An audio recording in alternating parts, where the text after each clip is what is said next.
Yes, good morning students. Today we start the adrenal gland and all about the pancreas. This adrenal glands, now we see the topic adrenal gland. A pair of adrenal glands are situated at the anterior part of the kidney. So their name got adrenal gland. There are scap-like structures.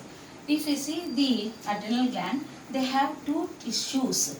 The outer tissue is called as a cortex and the inner one is called as a medulla. This this endocrine system forms a network around the nervous tissue. So it forms a network of tissue in the central nervous system. If you ACTH released by the anterior part of the pituitary gland will stimulate the adrenal cortex. If you see the longitudinal section of the adrenal cortex, if we find three zones, imagine this is an medulla. In the cortex region, we find 1, 2, 3 regions. First region is called zona glomerulosa. Second one is called as zona fasciculata. Third one is called as zona reticulosa. See, the zona glomerulosa will secrete a aldosterone hormone. This aldosterone prevents dehydration and reabsorbs the minerals. So, reabsorption of minerals, so it is called as an mineralocorticoids.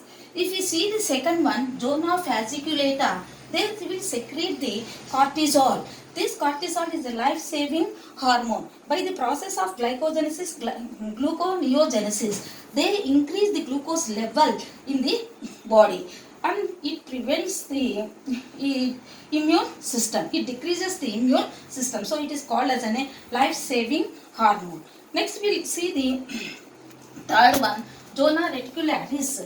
This will secrete the sex corticoids called as an androgens. It is a male sex hormone. It is a stimulate and steroid.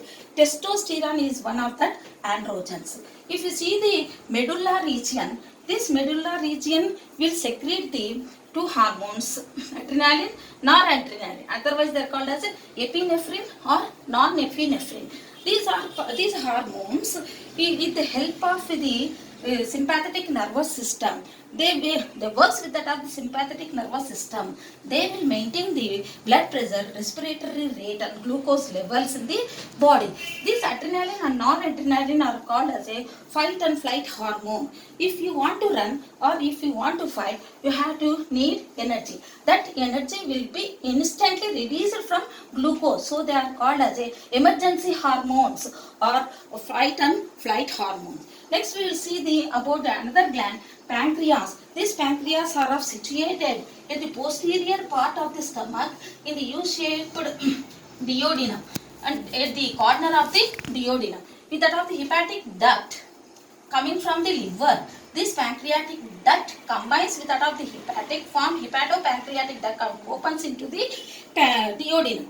These have a mixed gland. This pancreas is called as a mixed gland because it has an exocrine and endocrine gland.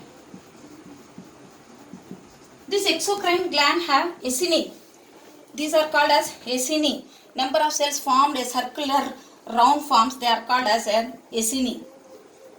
They will release the enzymes. The endocrine glands are called as islets of Langerhans. Islets of Langerhans. They have 4 types of cells: alpha, beta, delta, and alpha, beta, delta, and F cells. In this alpha, beta are important. Alpha will release glucagon and beta will release the insulin. This glucagon glycogen will convert into glucose. Insulin will convert glucose into glycogen. This glycogen will be stored in the case of the liver. Then if the insulin will not, lack of insulin will not convert into glycogen, they will be released. This glucose will be released through the urine from the kidneys excretory system. That disease is called as an diabetes mellitus. Yes, student, that you understood well. And next I will give assignment for you. Write down the assignment. What are androgens? Next, what are islets of longer hands? What is diabetes mellitus? Write down the answers for that. Yes, thank you.